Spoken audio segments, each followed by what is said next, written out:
Assalamualaikum warahmatullahi wabarakatuh.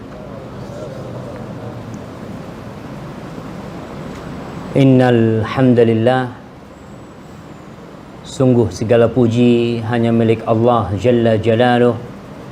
Nahmaduhu wa nasta'inuhu wa nastaghfiruh. Kita senantiasa memuji dan memuja Allah, memohon pertolongan hanya kepada Allah, karena la haula wa la quwwata illa billah. Kita adalah makhluk yang lemah. Tanpa bantuan Allah,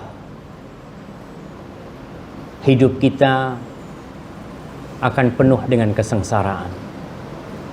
Dan dalam setiap sholat pun kita mengikrarkan kelemahan kita.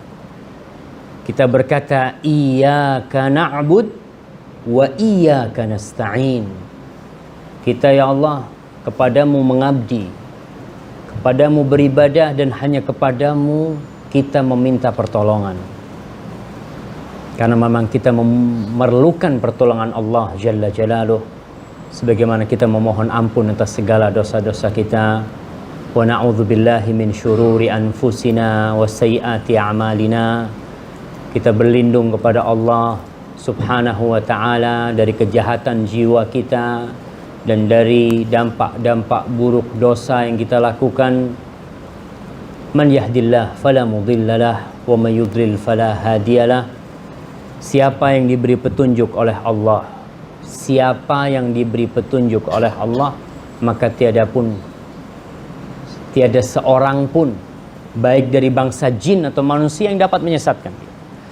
Sebaliknya, yang disesatkan dalam kehidupan ini yang karena salah mendatangi kajian, salah berteman, salah baca buku, atau apa saja sebab-sebab kesesatan itu, maka dia tidak akan pindah dari kesesatan itu bila Allah tak berkehendak. Yakinlah dengan hal itu. Dan insya Allah kita semua yakin, karena kita senantiasa mengatakan ihdinas siratal mustaqim. Kita memohon kepada Allah agar diberi petunjuk ke jalan yang lurus. Wa ashhadu an la ilaha illallah wahdahu la syarikalah wa ashhadu anna Muhammadan abduhu wa rasuluh sallallahu alaihi wa ala alihi wa sahbihi.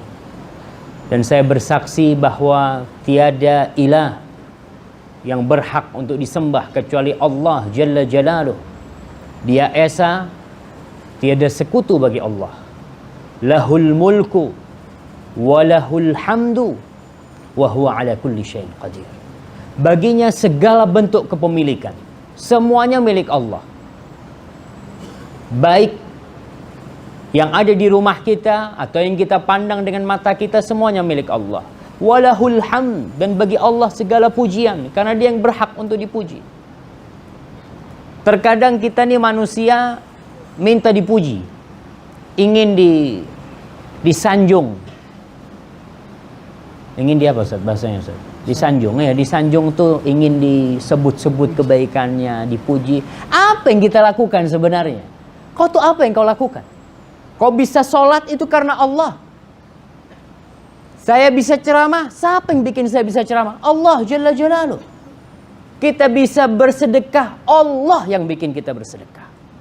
Hati kita tergerak. Wa huwa ala kulli syai'in qadir. Dan dia maha kuasa atas segala sesuatu. Dan saya juga bersaksi bahwasanya Muhammad sallallahu alaihi wasallam adalah hamba utusan Allah, yang dia diutus untuk menyampaikan risalah Allah. Maka kita tidak boleh beribadah kecuali dengan caranya Nabi kita. Kita harus percaya dengan semua yang disampaikan oleh Rasulullah sallallahu alaihi wasallam. Kita harus taat dengan perintahnya. Kita harus jauhi larangannya. Kalau tak mampu melaksanakan, jangan diakal-akali. Diakal-akali itu apa Ustaz? Sama diakal-akali itu. Gimana ini yang wajib jadi nggak wajib? Gimana yang haram ini ya jadi halal sedikit lah, nggak apa-apa. Jangan. Seorang yang beriman itu Allah mensifati mereka di akhir surat Al-Baqarah apa? Amanar rasulu bima unzila ilaihi min rabbihi wal mu'minun kullun amana billahi wa malaikatihi wa kutubihi wa rusulih la nufarriqu baina ahadin min rusulih wa qalu sami'na wa ata'na ghufranaka rabbana wa ilaikal masir. Itu sifatnya orang beriman. Jadi model di militer. Di militer itu nggak tahu di Singapura. Kita kalau di Indonesia itu, kalau jenderalnya panggil anak buah, sini. Apa jawab dia? Siap, komandan. Dia nggak tahu mau disuruh apa nggak tahu. Yang penting siap dulu. Dan seorang mukmin apa saja perintah Allah, sami'na wa ata'na. Perkara kita tak bisa melaksanakan, ghufranaka rabbana wa ilaikal masir Allah. Kita mohon ampun. Karena kalau kita sudah mengakal-ngakali syariat Allah, akhirnya ada banyak perintah Allah yang kita tinggalkan. Tapi kalau kita berusaha untuk melaksanakan sami'na wa ata'na, terkadang subhanallah di beberapa masjid di Indonesia nih, kan disunahkan imam itu kalau mau sholat untuk meluruskan shaf. Dia mengatakan sawu sufufakum fa inna tasfiyatas sufuh min tamamis shalah. Masya Allah, saya senang ketika imamnya itu mengamalkan sunnah itu. Makmumnya secara serempak mengatakan sami'na wa ata'na, tapi shafnya tetap jauh-jauh. Jadi saya berpikir, tuh sami'na wa ata'na itu bukan ucapan, itu perbuatan sebenarnya. Jadi mereka itu shafnya tetap nggak ada yang rapat. Tapi perkataannya sami'na wa ata'na. Allahu Akbar ya. Kita benar-benar sami'na wa ata'na. Kalau tak mampu, karena terkadang sebagian orang tak bisa melaksanakan perintah Allah. Karena ada kondisi. Dan kita lihat Imam Ahmad bin Hanbal. Ketika dia dipenjara oleh penguasa pada waktu itu. Tatkala azan dikumandangkan, beliau itu berdiri dari tempat istirahatnya. Di penjara, di jail ya. Dia berdiri menuju ke pintu penjara. Dia dengar azan di luar. Dia mengatakan, ya Allah, aku hanya bisa jawab engkau sampai sini ya Allah. Dia jawab tuh panggilan Allah. Tapi dia cuma bisa sampai situ, nggak bisa dia keluar dari penjara. Tapi dia tetap bagaimana dia ingin sami'na wa ata'na. Nggak ada ucapan, ya anak kan di penjara, anak nggak bisa tuh. Tapi tetap dia berusaha. Bagaimana dia menjawab panggilan Allah Subhanahu wa Ta'ala. Dan semoga kita benar-benar menjadi orang-orang yang beriman, yang bisa sami'na wa ata'na. Allahumma salli wa sallim ala habibikal mustafa wa nabiyikal mujtaba Muhammad ibn Abdullah wa ala alihi wa ashabihi wa man iktafa.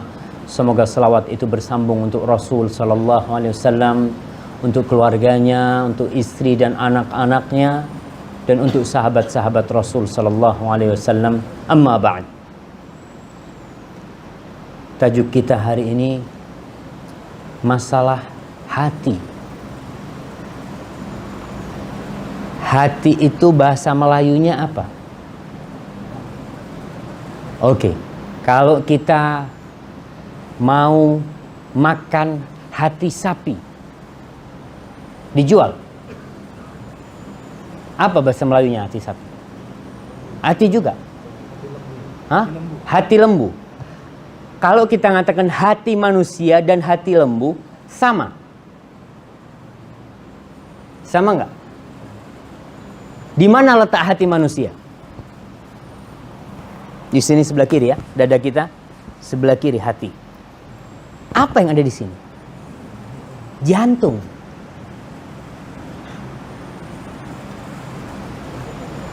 Kalau bahasa Inggrisnya jantung apa, Ustaz? Heart. Iya. Heart. Kalau hati lembu itu apa namanya? Liver atau apa? Liver. Jadi ada perbedaan. Yang dimaksud dengan hati di dalam Al-Quranul Karim dan di dalam sabda-sabda Rasul sallallahu alaihi wasallam itu sebenarnya heart, bukan liver. Orang kalau bilang sakit hati mesti dia taruh di dadanya, nggak taruh di livernya dia. Livernya di mana? Hah? Ana nggak tahu lah, sebelah sini. Tapi yang jelas ketika orang bilang sakit hati yang dia maksud adalah jantung. Itulah sabda Rasul sallallahu alaihi wasallam, "Ala wa inna fil jasadi mudghah. Idza salahat salahal jasadu kulluh wa idza fasadat fasadal jasadul kulluh ala wahyal qalbu." Kata Rasul sallallahu alaihi wasallam, di tubuh manusia ini ada mudghah, itu segumpal darah. Bukan, daging. Kalau darah itu alaqah, itu baru darah. Dan liver kita dari darah. Beda dengan jantung kita. Rasul mengatakan di tubuh kita itu ada sepotong daging. Kalau daging itu sehat, kalau daging itu baik, maka seluruhnya akan baik. Daging itu, subhanallah. Tapi kalau dia rusak, sakit tuh jantungnya, maka seluruh tubuhnya sakit. Ma'asyiral muslimin rahimakumullah, yang dimaksud dengan sepotong daging itu adalah al-qalbu, yang bahasa Indonesianya jantung. Qalbu itu jantung, ya. Benar nggak jamaah? Hati, ketika seorang berbicara tentang hati, sebenarnya dia berbicara tentang jantung. Dan kita lihat, ada yang dokter di sini? Ada yang dokter? Para medis lah. Ana nggak tahu lah, jantung ini katanya tugasnya, Ustaz, dia sistem peredaran darah, ya. Dia memompa, kemudian dia sebarkan, dia masukkan lagi. Kalau itu rusak, subhanallah jemaah. Tuh orang-orang Indonesia pada ke Singapura tuh untuk memperbaiki jantungnya. Tapi hatinya nggak diperbaiki. Karena masuk Singapura, Masya Allah, ya. Kita ini benar-benar, mudah-mudahan Allah memberikan hidayah kepada orang-orang yang berada di sini. Jantung itu kalau udah sakit, ada yang namanya penyumbatan umpamanya, ya. Ada penyumbatan, kemudian pompanya terlalu keras sampai pecah, jadi stroke, nggak bisa. Jadi itu benar-benar organ yang sangat vital. Kalau rusak, kata Rasul, rusak semua. Ini sebagai pertanda bahwasanya yang disampaikan Rasul adalah wahyu dari Allah Jalla Jalaluhu. Baik itu hati secara medis, secara kedokteran, yang kita maksud jantung, ataupun jantung secara rohani kita. Itu memiliki peran yang sangat besar sekali dalam kesehatan kita, kesehatan tubuh kita. Ma'asyiral muslimin rahimakumullah, orang yang hatinya sehat, Masya Allah, makan apa saja aman buat dia. Jantungnya sehat, ya, kita katakan. Nggak seperti orang yang sudah sakit jantungnya, mau makan ini, oh jangan, kata dokter tak boleh. Ada yang pakai jantung pasangan. Apa istilahnya itu? Apa? Jantung palsu. Masa ada jantung palsu? Ada yang pakai apa? Pakai baterai, pakai apa, ya? Pemicu jantung, ya. Na'udzubillah, ya, mereka itu. Ketika sudah sakit, baru mereka berobat. Kita nih ketika belum sakit jantung, seharusnya kita menjaga diri kita. Karena kalau udah sakit, susah diobatin. Baik itu hati kita, kalau sudah sakit, susah diobatin. Orang yang jantungnya bersih dan jiwanya mulia, apa yang akan dia dapatkan? Allah Subhanahu wa taala berfirman, "Yauma la yanfa'u malun wala banun illa man atallaha biqalbin salim." Ada hari jamaah di mana pada hari itu tak bermanfaat tuh harta, tak ada guna itu anak-anak kita, kecuali satu manusia yang datang kepada Allah dengan hati yang selamat. Kita bicara ini supaya kita tahu, ketika kita menjaga hati, menjaga jiwa kita, kita tahu akan dapat apa. Manusia termotivasi untuk beramal karena ada iming-imingnya. Apa tuh iming-iming, Ustaz? Hah? Reward. Ya, ada reward tuh. Kayak antum mah, kalau kerja nggak digaji. Ana Masya Allah Ustaz, ana ini orangnya senang bekerja Ustaz. Kerja di perusahaan, ana alhamdulillah kerja 5 tahun nggak dibayar. Kayaknya nggak bakal dia kerja. Berhenti tuh, 1 bulan berhenti. Ketika nggak dibayar. Kita suka sama reward itu. Memang manusiawi. Allah pun memberikan reward kepada kita. Kau kalau bersihkan hatimu, kau jaga hatimu, jantungmu, jiwamu, akan ada rewardnya. Maka di dalam hadis-hadis Rasul, di dalam Al-Quranul Karim, Allah itu senantiasa mengingatkan dengan adanya hari akhir. Dengan adanya kiamat. Dengan adanya hari pembalasan. Yaumuddin, Yaumul Hisab, Yaumul Jaza. Adanya hari-hari itu, orang semangat. Ketika orang mau berbuat dosa, dia ingat. Kau bakal dibalas tuh, ada neraka di sana tuh. Dia akan mundur.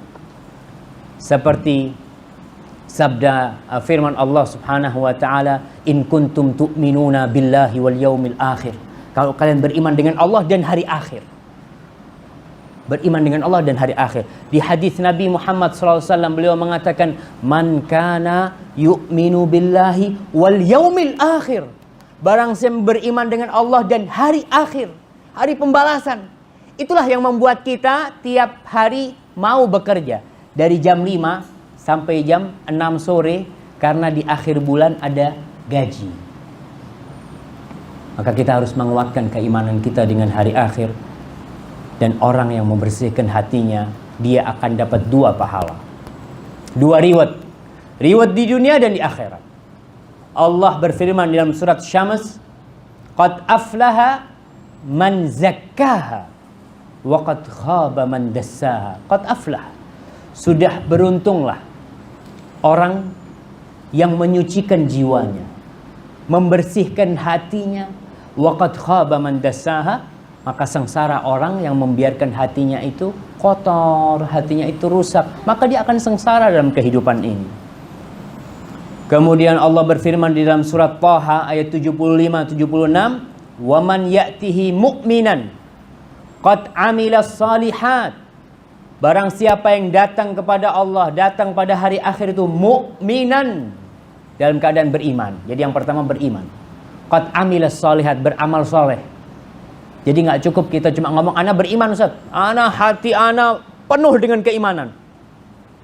Nanti kok nggak sholat, ya males saja kata dia. Subhanallah. Kau kalau memang benar keimananmu, itu akan mendorongmu untuk beramal. Maka Allah mengatakan yang datang kepada Allah dalam kondisi beriman, qad amilas shalihat, dia telah beramal soleh, faulaika lahumud darajatul ula, maka mereka akan mendapatkan kedudukan yang tinggi.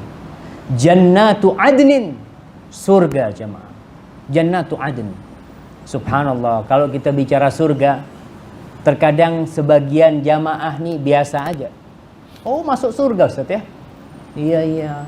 Coba kalau dia bilang, yang membersihkan hatinya akan dapat gaji tiap bulan 10.000. 10.000 Ustaz? Oh, kalau surga buat dia biasa.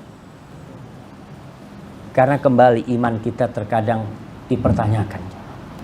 Seorang sahabat Nabi dari kalangan Ansor ya, namanya Abu Umair kalau nggak salah, lupa namanya. Ketika perang Uhud atau perang Badar waktu itu, Rasul SAW mengatakan, "Halumu ila jannatin arduha samawat wal ard." Rasul mengatakan kepada pasukannya, "Ayo kalian berlomba-lomba menuju surga yang luasnya seluas langit dan bumi." Itu sahabat yang ada di sebelah Nabi, dia langsung tanya, "Ya Rasulullah, jannatun arduha samawat wal ard, surga yang luasnya seluas langit dan bumi?" "Na'am," kata Rasul SAW. "Bakhin," kata dia. Rasul tanya, "Kenapa kau bilang bakhin?" Kata Rasulullah, "Ya Rasulullah, aku tidak mengatakan itu kecuali raja'an akuna min ahliha." Aku berharap untuk menjadi penghuni surga. Apa kata Rasul kepada sahabat ini? Anta min ahliha. Kau termasuk yang masuk surga. Subhanallah jamaah. Itu sahabat. Maka dia mengeluarkan fa'akhrajat tamarat. Dia keluarkan kurma dari tempat pedangnya. Dia keluarkan tuh. Dia mau makan. Kemudian dia mengatakan, la in ishtu hatta akula hadhihi tamarat la hiya hayatun tawilah, kata dia. Kalau aku masih hidup sampai aku habiskan kurma-kurma ini, maka itu kehidupan yang panjang, kata dia. Dia lemparkan kurma itu dan dia masuk ke medan perang Badar waktu itu. Dan dia meninggal syahid, jemaah. Subhanallah. Surga, jemaah. Orang yang membersihkan hatinya. Allah mengatakan jannatu adnin. Surga Adn.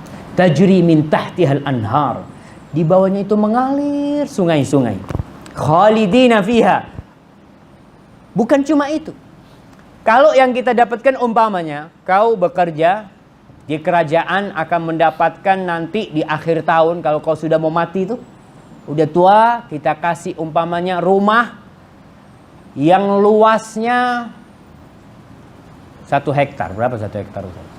1 hektar, 10.000 meter persegi. Kita kasih kau rumah itu. Selama kau hidup kau pakai. Tapi kita tahu mungkin umur tinggal 2-3 tahun. Kita kan tak akan bahagia. Kok nggak dari dulu dikasih rumah gitu kan? Kok baru sekarang? Maka Allah mengatakan surga Allah itu bukan cuma 3-4 tahun. Tidak 100 tahun. Tidak 1000 tahun. Tapi khalidina fiha. Selamanya akan berada di sana. Ketika orang tahu akan selamanya, maka kebahagiaannya semakin banyak di dalam hatinya. Itu buat siapa? Wadzalika jazaa'u man tazakka. Dan itu, reward itu diberikan kepada orang yang menyucikan, membersihkan dirinya. Subhanallah jemaah. Kemudian kalau kita jaga makanan kita, kita makan yang sehat, kita olahraga, kita lari tiap hari. Kira-kira yang sehat, kalau ana yang melakukan itu, kira-kira yang sehat ama ana apa Ustaz Saifuddin? Masa ana yang olahraga, beliau yang sehat? Nggak mungkin lah. Orang itu akan mendapatkan apa yang dia amalkan. Maka kita harus tahu, ketika kita jaga makanan kita, kita olahraga, yang sehat itu bukan tetangga kita, bukan jiran kita, tapi kita sendiri. Maka Allah mengatakan, وَمَنْ تَزَكَّى فَإِنَّمَا يَتَزَكَّى لِنَفْسِهِ. Barang siapa yang berusaha untuk membersihkan dirinya, menyucikan jiwanya, sebenarnya dia itu keuntungannya kembali kepada dirinya sendiri. Ma'asyiral muslimin rahimakumullah. Dalam hadis diriwayatkan Imam Bukhari, Rasul sallallahu alaihi wasallam mengatakan tentang orang yang masuk surga. Orang masuk surga kan nggak sekaligus. Kita nanti akan dibangkitkan dari kubur kita, digiring ke padang mahsyar. Di situ ada haud ya, mentari yang mendekat, kemudian amal kita akan ditimbang, nanti akan ada pembagian kitab-kitab rapot, lalu kita digiring menuju ke neraka jahanam. Yang di situ ada sirat untuk menuju ke surga Allah Subhanahu wa taala. Rasul alaihi salatu wassalam mengatakan, awwalu zumratin yadkhulunal jannah. Kelompok pertama yang masuk surga. Bagaimana mereka itu? Rasul mengatakan, la ikhtilafa bainahum wala tabaghud. Tidak ada kegaduhan di antara mereka. Tidak ada percekcokan di antara mereka. Nih, perselisihan itu bermuasal dari mana? Dari hati. Wala tabaghud, tidak ada saling benci di antara mereka. Enggak ada. Qulubuhum ala qalbi rajulin wahid. Hati mereka seperti hatinya orang satu. Saling mencintai, saling menyayangi. Itulah orang yang pertama kali, kelompok pertama kali masuk surga. Dan kita tahu Rasul sallallahu alaihi wasallam mengatakan, walladzi nafsi biyadihi. Rasul mengatakan, demi yang jiwaku berada di tangannya. La yu'minu ahadukum hatta yuhibba li akhihi ma yuhibbu li nafsihi. Kalian tidak akan dikatakan beriman sampai engkau cinta dengan saudaramu seperti kau cinta dengan diri sendiri. Subhanallah. Kita ini sama saudara, kita ini saudara semuanya. Sebenarnya satu badan dalam jiwa yang banyak, tapi badannya satu. Maka kata Rasulullah SAW, seorang mukmin itu idashtaka minhu udhun, kalau tangannya kena duri, tangannya kena, betul kena duri saja, tahu kena duri atau kena paku, dia akan saling membantu. Badannya semua akan sakit. Bahkan secara medis dikatakan, Rasul ketika mengatakan seorang mukmin itu kal jasadil wahid, seperti satu tubuh. Idashtaka minhu udhun tada'a lahu sairul jasad bisahri wal humma. Seperti satu badan nih, kalau ada yang sakit, seluruh tubuhnya itu akan berusaha untuk merasakan sakit dia. Dia malam tak bisa tidur. Dia merasa panas, umpamanya sini yang sakit. Secara medis dikatakan darah itu semua mengalir ke tempat ini untuk menyembuhkan dia. Berusaha untuk luka yang terjadi di sini cepat nutup. Itu secara medis, dan Rasul memisalkan dengan hal itu. Nggak mungkin orang umpamanya kakinya sakit, nggak bisa tidur. Ente kenapa kok nggak bisa pejamkan mata? Kaki ana sakit. Ya, yang sakit kan cuma kakinya. Kenapa matanya tak bisa tidur? Karena kita satu badan. Nggak bisa tuh orang tidur kakinya sakit. Maka seorang mukmin tatkala saudaranya sakit, dia tak bisa tidur. Dia memikirkan saudara. Dia tak nyaman sendiri sedangkan saudaranya susah. Maka yang pertama masuk surga kelompok mereka adalah yang hati mereka itu seperti hati satu orang, tidak ada percekcokan, tidak ada pertikaian, tidak saling membenci di antara mereka. Dan di hadis lain diriwayatkan Imam Muslim, Rasulullah SAW mengatakan yadkhulul jannah aqwamun afidatuhum mithlu afidatit thair. Kata Rasulullah SAW, akan masuk manusia-manusia ke dalam surga yang hati mereka seperti hatinya burung, jemaah. Subhanallah ya. Hatinya burung itu dikatakan hati yang lembut, burung itu. Antum kalau ngelihat ya, burung dara, burung merpati lagi sama teman-temannya, dia makan bareng-bareng, ada yang sikut-sikutan jemaah. Umpamanya nih, antum kasih jagung ya. Anda nggak tahu di sini. Kalau di Medina tuh biasanya ada orang ngasih makan burung dara. Itu burung dara, Anda belum pernah ngelihat yang tonjok-tonjokan gitu. Ente kok mau makan tempat Anda? Nggak ada. Dia makan semua. Subhanallah. Seperti hatinya burung jamaah. Dan orang yang hatinya bersih adalah orang yang paling baik. Jadi kalau mau dikatakan siapa sih orang yang paling baik itu? Bukan yang paling banyak sedekahnya. Bukan. Ada orang-orang yang banyak sedekahnya tapi hatinya kotor. Maka sebagian orang bersedekah tak diterima sama Allah Subhanahu wa taala. Allah Jalla Jalaluh mengatakan ya ayyuhalladzina amanu la tubtilu sadaqatikum bil manni wal adha. Wahai orang-orang yang beriman, jangan engkau membatalkan pahala sedekahmu itu dengan dengan mengungkit-ungkit. Aku pernah kasih kau dulu. Kenapa kau sekarang kok tak mau datang ke rumahku? Dia mengungkit-ungkit dan menyakiti orang yang baik bukan seperti itu. Nabi mengatakan, "Qila ya Rasulullah, ayyun nas afdal?" Nabi pernah ditanya, "Wahai Rasulullah, manusia manakah yang paling afdal? Yang paling baik?"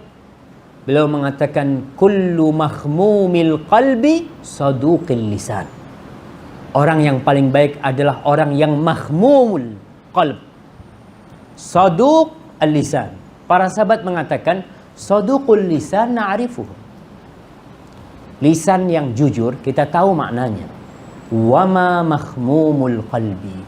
Mahmumul qalbi itu apa artinya Nabi? Para sahabat tanya. Mereka orang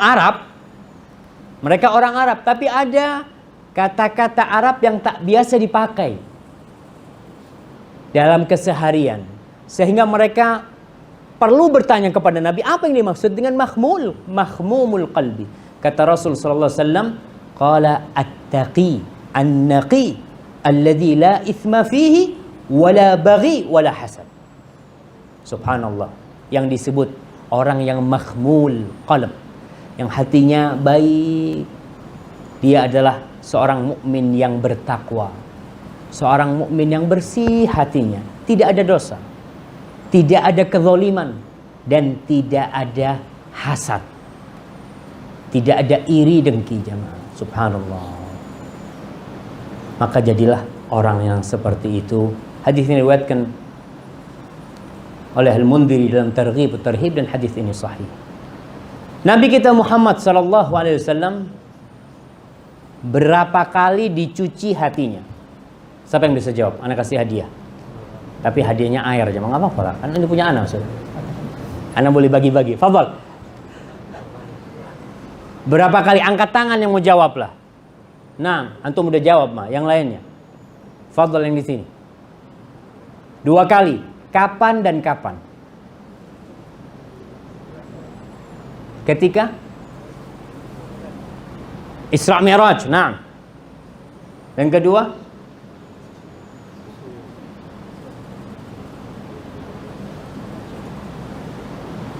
Kapan jamaah? Ketika beliau di kampungnya Halimah. Nah, nggak apa-apa, kita kasih hadiah. Fadhal, kasih air. Insyaallah. Iya, yang pertama ketika beliau masih dalam pengasuhan Halimah As-Sa'diyah di kampungnya sana. Datang tuh malaikat Jibril. Dibelah tuh dadanya. Dikeluarkan kotoran dari hati Rasul sallallahu alaihi wasallam. Dari jantungnya kita bicara ya. Ada kotoran hitam dikeluarkan, dibedah, lalu dicuci, dibejana dari emas dengan air Zam-Zam. Dan hati itu dimasuki hikmah-hikmah. Jadilah, dari kecil berarti kita harus menjaga hati kita. Kita mah nggak bisa sekarang mau operasi, dok. Tolong dok, ini anak sering digoda sama setan, dok. Nggak bisa sekarang. Itu khusus untuk Rasul Sallallahu Alaihi Wasallam. Dan dibelah nyata jamaah. Nyata dibelah dan ada jari di dada Rasul Sallallahu Alaihi Wasallam. Anas bin Malik melihat hal itu. Dan ketika beliau hendak berjumpa dengan Sang Pencipta untuk naik Isra Mi'raj, hati beliau dicuci kembali. Umurnya berapa waktu itu? Sekitar berapa Ustaz? 50 tahunan lah ya.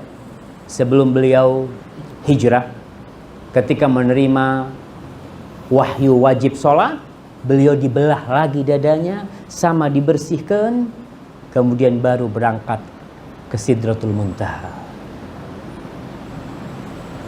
Itu Rasul Sallallahu Alaihi Wasallam.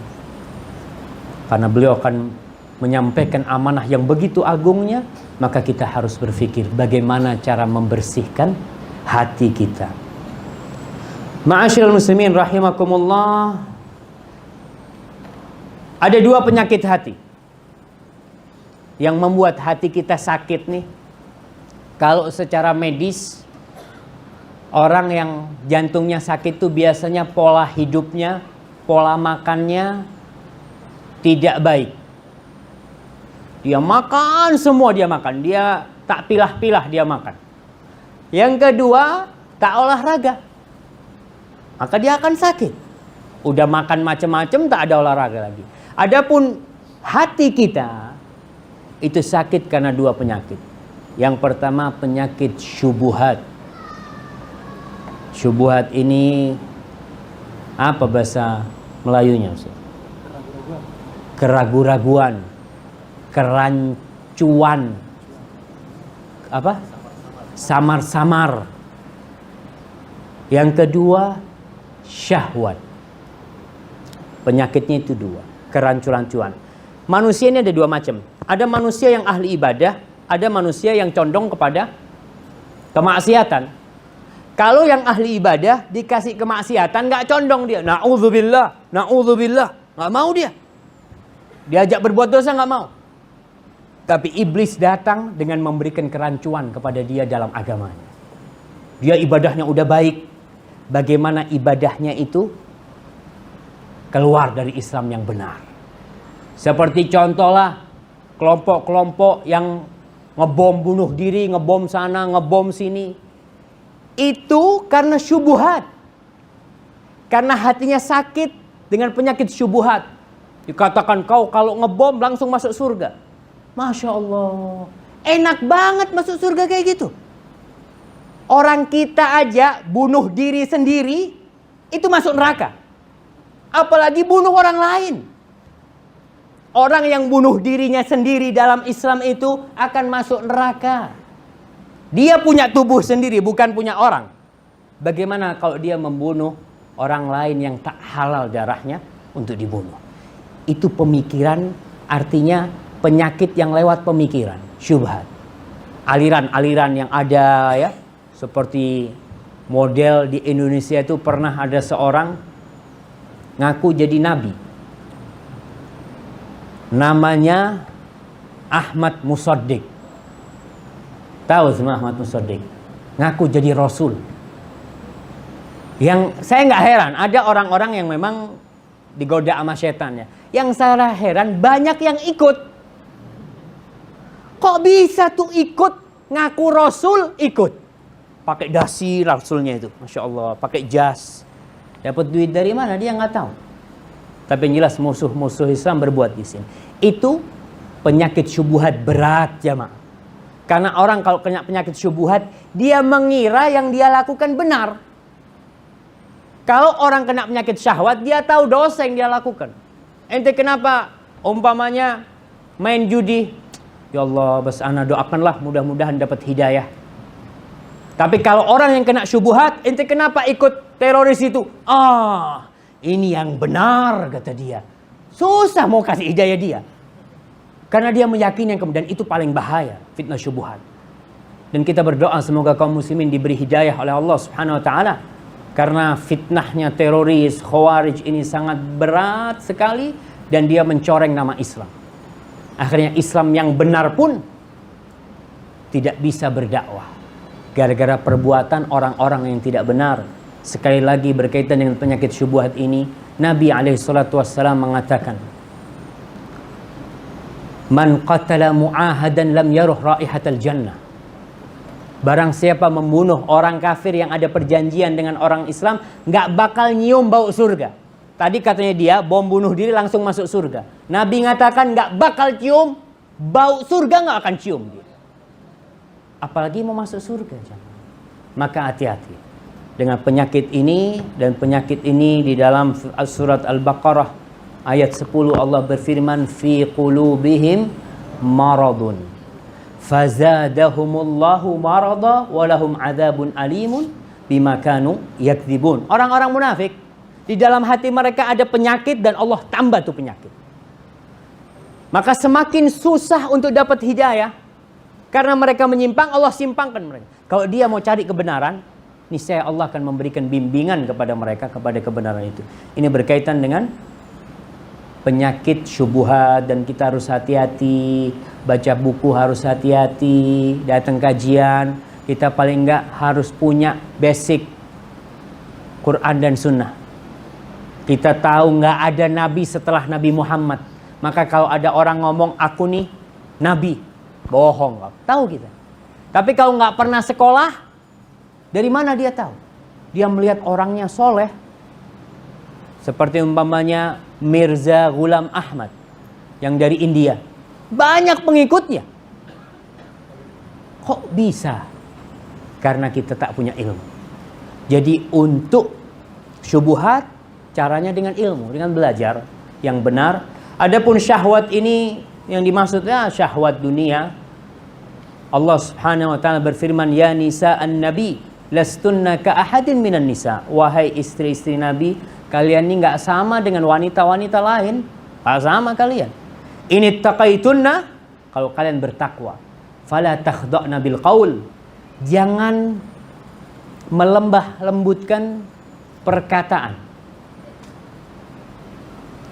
Fayat ma'alladhi fi qalbihi marad. Maka orang yang di hatinya ada marad, ada penyakit, dia akan berambisi. Suka sama kita. Jadi perempuan nih kalau ngomong sama lelaki, jangan ahlan, apa kabar? Tuh laki masya Allah, nih kayaknya mau nih. Orang yang punya penyakit kalau ngomong nggak boleh perempuan. Kalau ngomong sama lelaki yang tegas. Lelaki yang bukan mahramnya ya. Kalau sama suaminya ya terserah. Karena ada juga suami-suami yang kalau telepon sama sekretarisnya, sama apa, ahlan apa kabar? Kalau sama istrinya, iya, ada apa? Subhanallah. Sama istrinya yang seharusnya dia itu lemah lembut, kebalik. Dia lemah lembut sama wanita lain.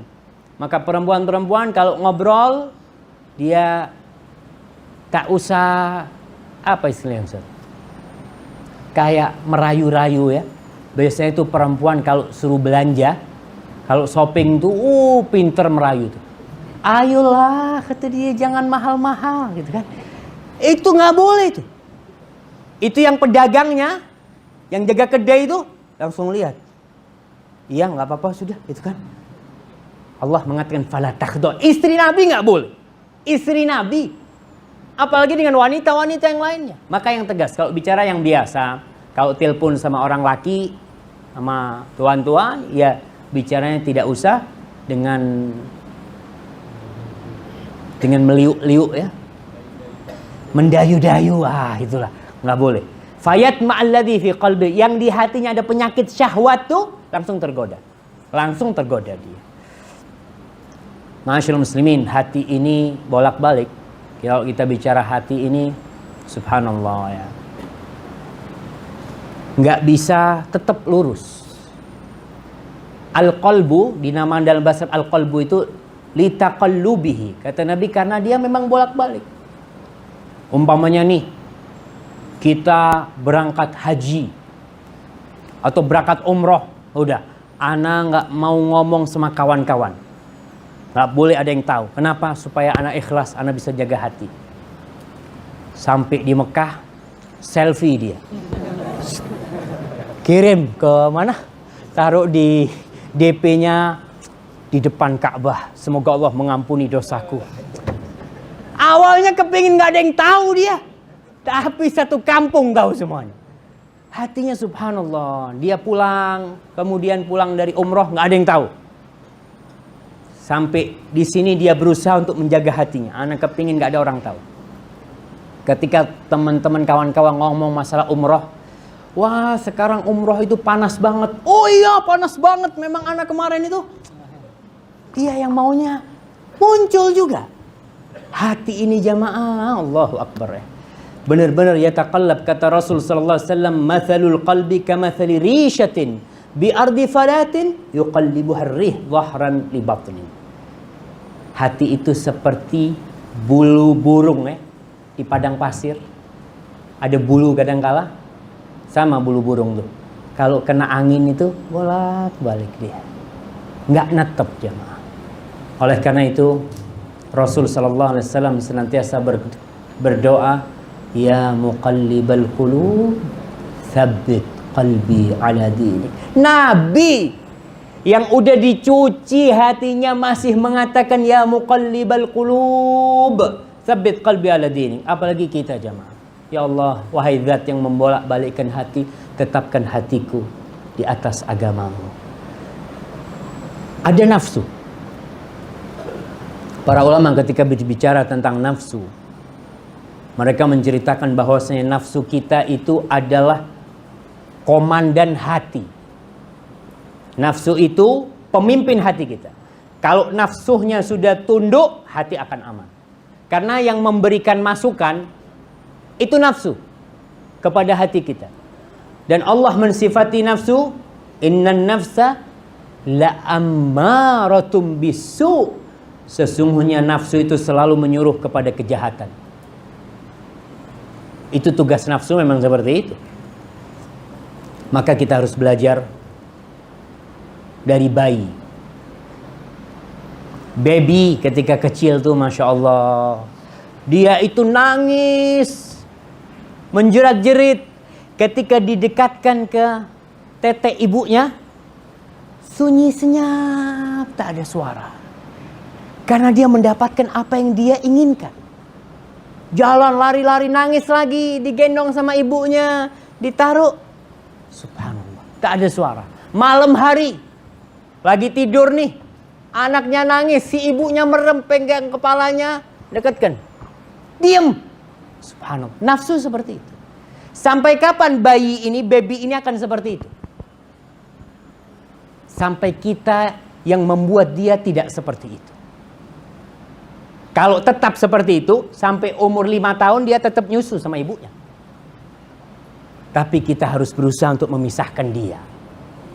Sampai dikatakan an-nafsu katifli in tuhmilhu syabba ala hubbir radha wa in taftimhu yanfatim. Nafsu itu seperti bayi itu. Kalau tetap disusuin, padahal sebenarnya ketika kita memisahkan dia dari susu ibunya, ada nikmat yang jauh lebih nikmat daripada susu ibunya. Dia ketika nyusu, dia tidak pernah tahu dengan nikmatnya buah cherry umpamanya. Dia tak tahu dengan strawberry, dengan jus-jus yang nikmat. Dia taunya cuma susu. Maka sang ibu biasanya dia akan tega memisahkan anak. Karena apa? Karena dia tahu, nak, ada yang lebih baik, nak. Ada yang lebih baik. Tapi si anak tetap nangis. Memerlukan waktu berapa lama untuk menundukkan si bayi? Ibu-ibu, antum gak usah ikut-ikut lah. Ini urusannya ibu-ibu. Berapa lama ibu-ibu nyapeh si anak itu, berapa lama biasanya? 2 tahun kan? Waktu penyapihan itu, yang anak itu nangis, kadang-kala kurus ya, karena nggak mau makan, itu berapa lama? 1 minggu cuma. Seminggu setelah itu lupa dia dengan susu ibunya. Ketika diliatin susu ibunya, dia nggak mau. Ana mau susu botol. Karena dia sudah dibiasakan. Nafsu kita pun seperti itu. Ada kenikmatan jamaah yang jauh lebih nikmat daripada mengikuti nafsu kita. Tapi terkadang kita tak merasakan. Bagaimana cara menempa jiwa kita, menundukkan nafsu kita? Yang pertama, kita harus yakin dan bersabar. Yakin dan bersabar. Kalau kita yakin bisa, insya Allah bisa. Tapi kalau kita ngomong, ya Allah Ustaz, seperti orang yang perokok. Kadang-kala perokok itu ingin berhenti merokok, tapi dia nggak yakin bisa berhenti. Susah Ustaz, nggak bisa berhenti. Ya gimana mau berhenti, orang dia sendiri yang bikin susah. Dia nggak yakin. Orang berhenti merokok yakin, ana bisa, ana yakin bisa. Bisa jamaah, subhanallah. Ana pernah punya teman waktu haji tahun berapa? Ketika haji, dia ngomong, Ustaz, ana ini meninggalkan yang haram-haram lainnya, masa ana masih merokok? Ana mau berhenti rokok, Ustaz. Dia ngomong mau berhenti, ana harus berhenti, dan mulai hari itu sampai sekarang tak pernah merokok lagi dia. Memang berat, yaitu sabar. Bisabri wal yakin tunalul imamatu fid din. Dengan sabar dan keyakinan, kedudukan yang tinggi dalam agama akan kita raih. Tapi kalau dengan malas-malesan, ya umpamanya kita ke masjid jamaah, terkadang buat kita, Ustaz, masjidnya jauh, Ustaz, capek jalan. Biasanya kita melatih diri kita berapa lama? Seminggu, 2 minggu, sebulan. Setelah itu kalau dengar azan, nggak bisa kita tetap duduk di rumah. Karena hati sudah ada di masjid jamaah. Nggak bisa. Ustaz. Bahkan sebagian orang yang biasa sholat berjamaah ke masjid, lalu dia karena kesibukannya atau apa nggak sholat, dia kadang-kala nggak sholat. Karena dia berpikir sudah sholat di masjid. Karena dia tak biasa sholat di rumah. Hatinya sudah ada di masjid. Dia lupa biasanya. Itu karena memang hati yang sudah ditempa dengan kesabaran dan keyakinan, insya Allah bisa. Nafsu kita bisa kita tundukkan. Karena nanti nafsu itu akan menjadi nafsul mutmainnah. Ketika mutmainnah baru masuk surga. Ya ayyatuhan nafsul mutmainnah, irji'i ila rabbiki radiyatan mardiyah. Fadkhuli fi ibadi wadkhuli jannati. Ana mau minta izin. Bismillah.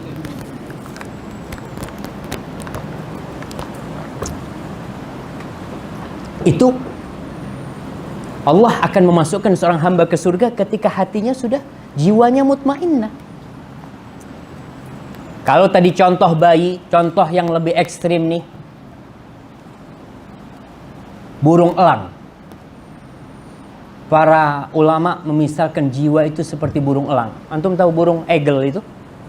Ada yang bisa dipegang sama orang, ditaruh di tangannya, dilemparkan, suruh berburu kelinci ya, dia pegang, dia bawa ke majikannya, subhanallah. Kok bisa? Padahal burung ini tak mau dekat dengan manusia. Dulunya kelihatan manusia dia terbang. Bahkan dia tak mau tinggal di dekat tempat yang banyak manusia. Dia tinggalnya jauh di gunung-gunung, di tengah hutan. Tapi setelah ditempa, dididik, itu burung bisa berhenti di tangan kita, jemaah. Ketika kita lemparkan, dia pegang kelinci, dia tak makan tuh kelinci. Dia cuma tangkap. Dia tahu nih buat majikanku. Majikanku yang baik sama aku kasih dia ini. Ini arnab. Arnab, bahasa Arab arnab. Masya Allah ya. Di Singapura kelinci arnab. Ana minum lagi, Ustaz, nggak enak. Iya, arnab. Kalau arnab jadi burung elangnya kita ganti soker. Bahasa Arabnya itu soker, burung elang itu. Jadi itu soker tuh, biar antum tahu bahasa Arab juga lah. Itu ditaruh di tangan jamaah. Deket sama kita dia. Nggak mau gigit kita, nggak mau dia. Bahkan dilepas, dilemparkan, dia datang lagi. Begitu pula jiwa kita jamaah. Bisa kita tundukkan. Yang awalnya dia suka dengan kemaksiatan, suka berbuat dosa, kita bisa tundukkan dia sehingga dia tidak suka kecuali dengan ketaatan kepada Allah Subhanahu wa taala. Dia mungkin yang biasa berbuat dosa, maka dia akan ganti dengan subhanallah walhamdulillah wala ilaha illallah wallahu akbar. Tuh, dia kalau baca itu tenang hatinya. Game-game, judi-judi apa yang biasa dia mainkan dia lupa. Bahkan dia kalau ngelihat kemaksiatan dia mungkin mau muntah. Karena dia tak suka. Seperti burung soker tadi itu. Ma'asyiral muslimin rahimakumullah. Ada yang penting dalam urusan rambu-rambu. Apa tuh rambu-rambu? Sama Ustaz? Tahu sama rambu-rambu jemaah? Nggak tahu Ustaz. Ustaz sama-sama aja Ustaz. Sama-sama Indonesia. Apa Ustaz? Rambu-rambu ini aturan Ustaz ya? Aturan lah. Kalau kita di Indonesia itu ada di jalan itu ada rambu-rambu. Rambu-rambu lalu lintas ya. Nggak boleh parking di sana, nggak boleh ini, itu rambu-rambu. Tanda-tanda lah.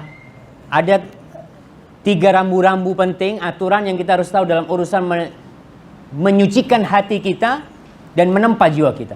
Yang pertama,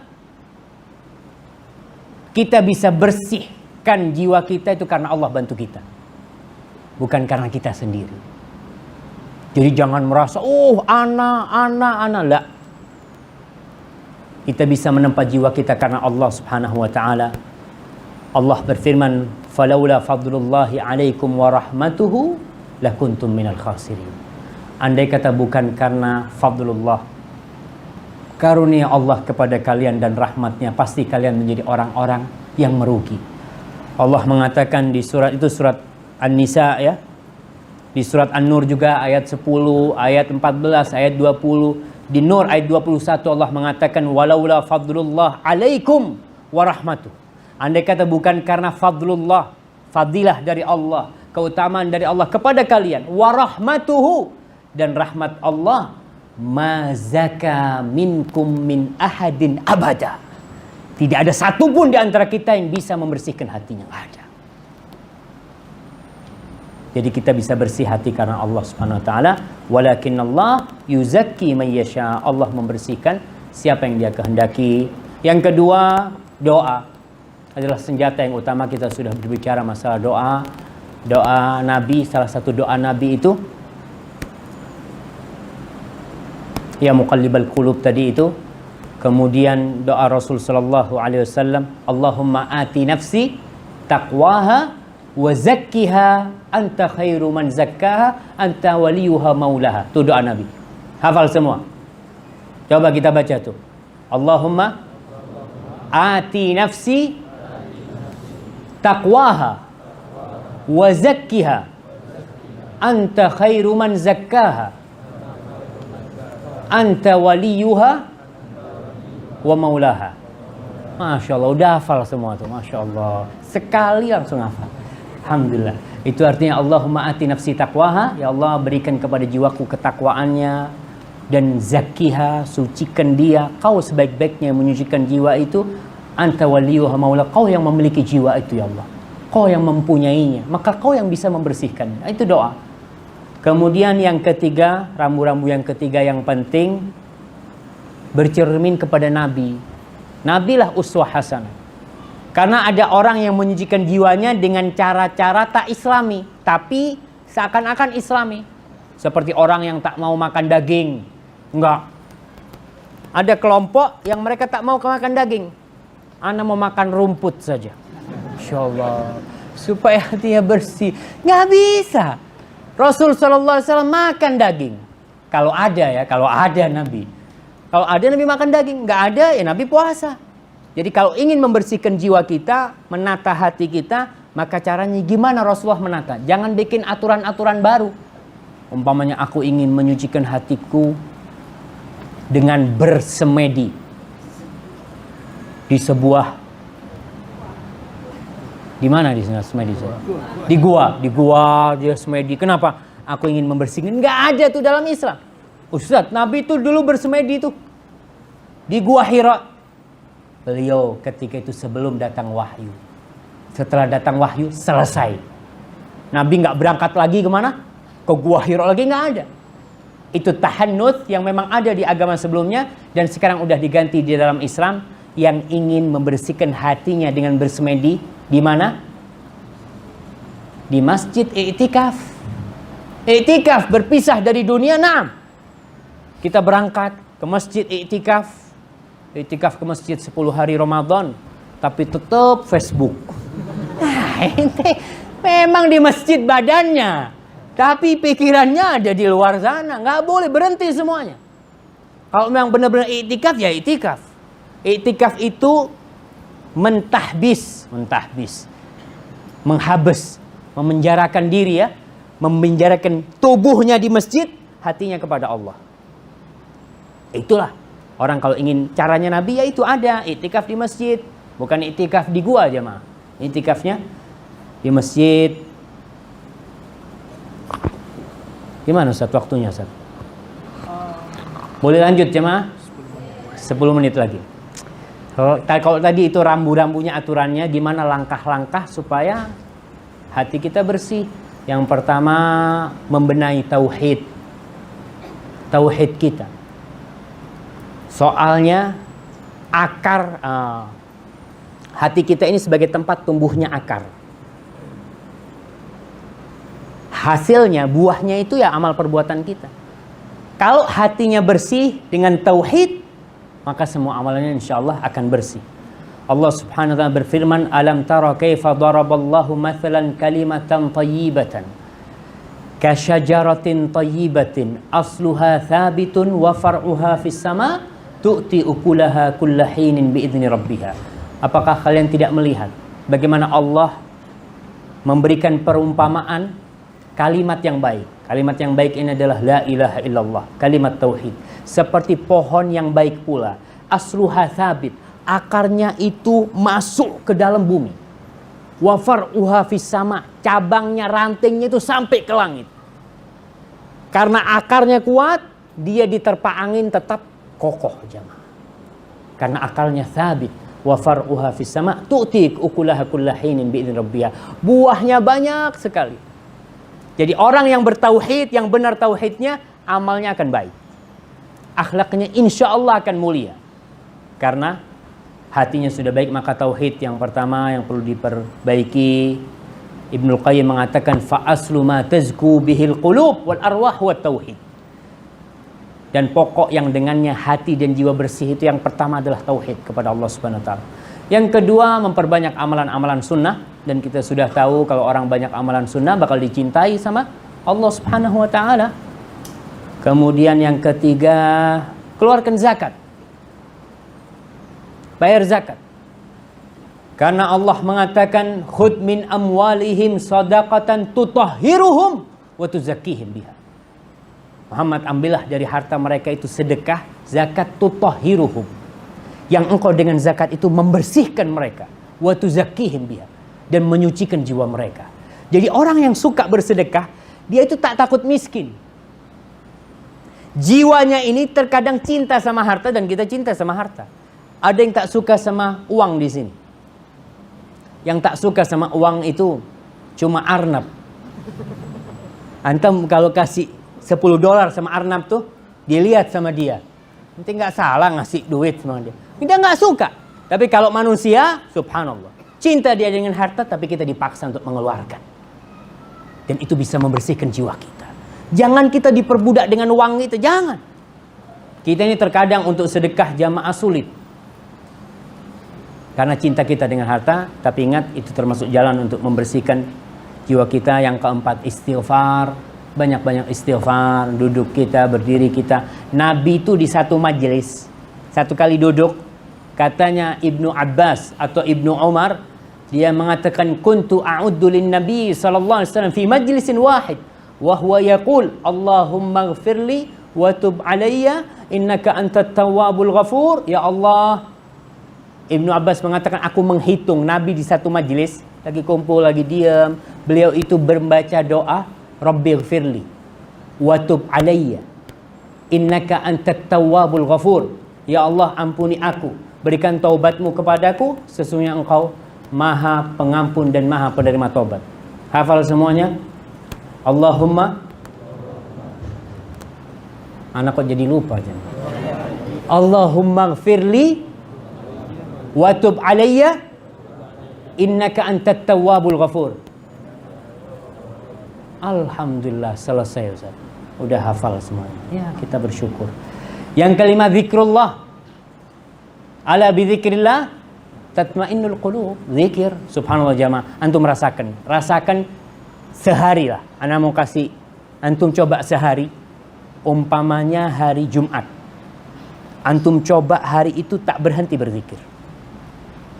Tak berhenti berzikir, beristighfar, sholawat terus hari itu. Jangan cakap kecuali ada perlunya. Sehari aja antum akan rasakan bagaimana kondisi jiwa antum. Karena Allah mengatakan, man dzakarani fi nafsihi dzakartuhu fi nafsi. Allah akan ingat kita jemaah. Sehari ya, kita bukan sehari ya sampai mati sebenarnya kita berzikir, tapi paling enggak kita ini kan ingin merasakan, betul enggak? Yakinlah betul. Maka coba. InsyaAllah hari-hari kita akan penuh dengan kebahagiaan dan ketenangan.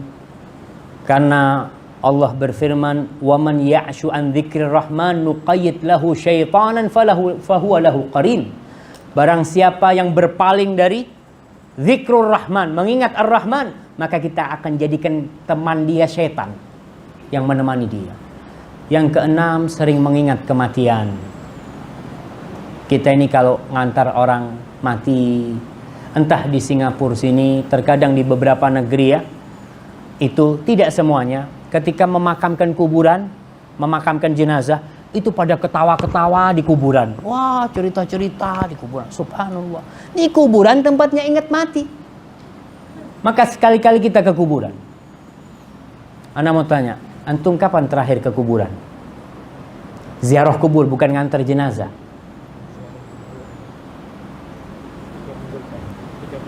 Tiga minggu yang lalu, Masya Allah, Alhamdulillah. Masih 3 minggu. Ada yang setahun gak ziarah kubur? Ibu-ibu, ada khilaf di antara para ulama tentang ibu-ibu. Apakah ibu-ibu boleh ziarah kubur? Pendapat jumhur ulama, boleh. Asalkan tak dijadikan kebiasaan. Dan ibu-ibu kalau mau ziarah kubur, adabnya dijaga. Ziarah kubur pakai parfum, dengan apa, lipstiknya. Ente mau ingat mati apa mau ingat hidup? Tujuannya ke kuburan tuh ingat mati. Maka pakai pakaian yang syar'i dan di sana untuk mengingat mati. Para ulama mengatakan tentang sabda Rasul sallallahu alaihi wasallam, "Kuntu nahaitukum an ziyaratil qubur, ala fazuruha fa innaha tudzakkirul akhirah." Dulu aku pernah melarang kalian ziarah kubur kata Nabi, sekarang ziarah kuburan karena dia mengingatkan akhirat. Karena untuk ingat akhirat ini kita boleh ziarah kuburnya orang kafir. Imam Nawawi mengatakan nggak apa-apa, tapi bukan untuk mendoakan, untuk ingat mati. Umpamanya nih, itu ziarah kubur yang tanpa safar ya, tanpa perjalanan. Umpamanya kita tahu di Singapura ini ada orang paling kaya, kemudian mati. Antum ngomong, anak mau datang ke kuburannya, mau lihat. Oh, ternyata duitnya nggak ada yang dibawa, kata dia. Kuburannya cuma segitu. Itu kita akan, Masya Allah ya. Orang yang kaya raya ternyata nggak dibawa mati dunianya. Untuk ingat akhirat kita. Yang ketujuh, tutup segala pintu yang merusak hati. Jadi hati kita ini ada pintu-pintunya. Pintu-pintu hati itu adalah panca indera kita. Mata kita, pendengaran kita, ya. Kita harus tutup. Jangan melihat yang merusak hati kita. Jangan mendengarkan yang merusak jiwa kita. Jangan. Kita tutup. Karena kalau kita lepas, kita umpamanya mau tahulah ada perempuan lewat. Insya Allah lihat enggak ya? Sekalilah lihat ya Allah. Kadang-kala dia ngomong, sekali Allah, bismillah. Subhanallah. Ketika dia buka, tuh langsung masuk ke hatinya. Di dalam sebuah hadis dikatakan pandangan itu adalah sahmun min sihamil iblis al-masmumah. Pandangan itu adalah anak panah iblis yang beracun. Kalau tak beracun, kena sini, lukanya cuma di sini. Sudah, kasih obat selesai. Tapi kalau beracun jamaah, itu mengalir ke semua tubuh kita. Susah sembuhnya. Maka tutup pintu untuk merusak hati kita itu. Kemudian muhasabah jamaah ya. Kita sering duduk bermuhasabah, mengingat apa yang sudah kita lakukan, ingat sama dosa-dosa kita. Allah berfirman, ya ayyuhalladzina amanu taqullaha wal tanzur nafsum ma qaddamat lighad wattaqullaha innallaha khabirun bima ta'malun.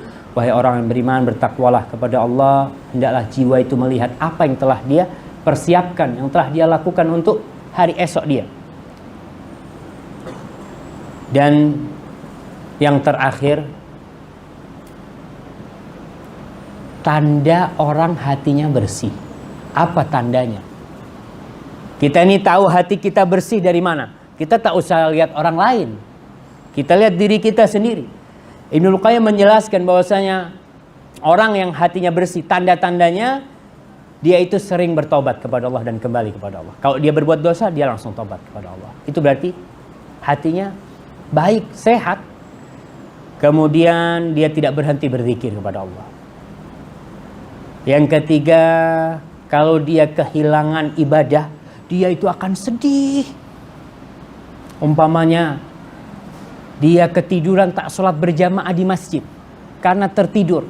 Dia tuh hatinya, ya Allah, kenapa aku nggak sholat ke masjid? Dia pikir hilang tuh pahala dia, langkah dia. Pahala 27 dia sholat di rumah cuma 1 pahala aku dapat ya Allah. Kalau ke masjid 27 aku dapat. Dia tuh hati orang bersih tuh selalu merasa berat.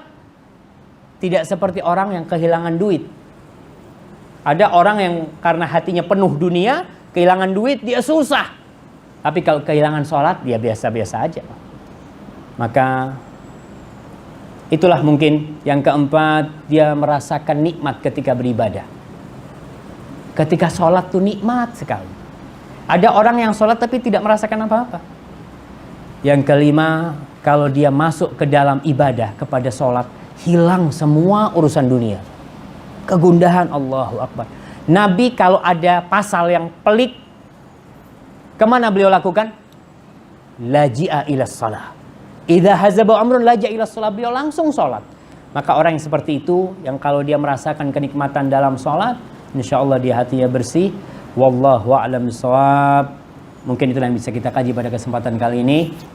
Kalau benar itu dari Allah Subhanahu wa taala, kalau ada yang salah itu dari diri saya sendiri, Allah dan Rasul yang terbebaskan dari kesalahan itu. Tafadhal Ustaz. Baik, syukur ala hal khair. Kita berterima kasih atas penjelasan yang telah disampaikan oleh Dr. Syafri Basalama. Sekarang kita akan buka tanya jawab ya. Insyaallah kita akan tanya jawab sekitar 45 menit. Oh, 45 menit Ustaz. Masya Allah. Sampai 3,5 boleh? Ya sampai capek Ustadznya. Oke, Nggak pernah. alhamdulillah. Oke, ini sebelum saya buka pertanyaan langsung dari antum, ada beberapa pertanyaan Ustaz yang sudah masuk Fadhol. kepada kami. Ini dia mengatakan, Assalamualaikum Ustaz, dua daripada anak saya selama ini sudah pun belajar agama, tetapi pemahaman mereka beranggapan bahwa selagi belum tegaknya daulat Islamiyah, tidak ada kewajiban bagi kita untuk melakukan sholat Jumat, Allahu Akbar. menunaikan haji dan boleh menjamak sholat. Macam mana menghadapi mereka? Karena sebagai orang tua saya ingin mereka memperbetulkan pemahamannya yang salah dan kembali ke pangkal jalan. Jazakumullah afiduna. Masya Allah, ini penyakit syubuhat ya, penyakit kerancuan dalam agama.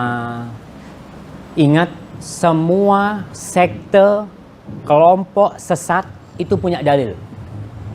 Semuanya punya dalil. Mereka akan menggunakan qala Allah, dia akan menggunakan qala Rasul. Tapi ingat, pada hakikatnya qala Allah, qala Rasul itu membantah mereka. Tinggal anak kita ini, itulah susahnya jamaah ya. Anak kita harus pilihkan guru yang benar. Saya masih ingat ketika di sekolah dulu punya ustadz tak sholat.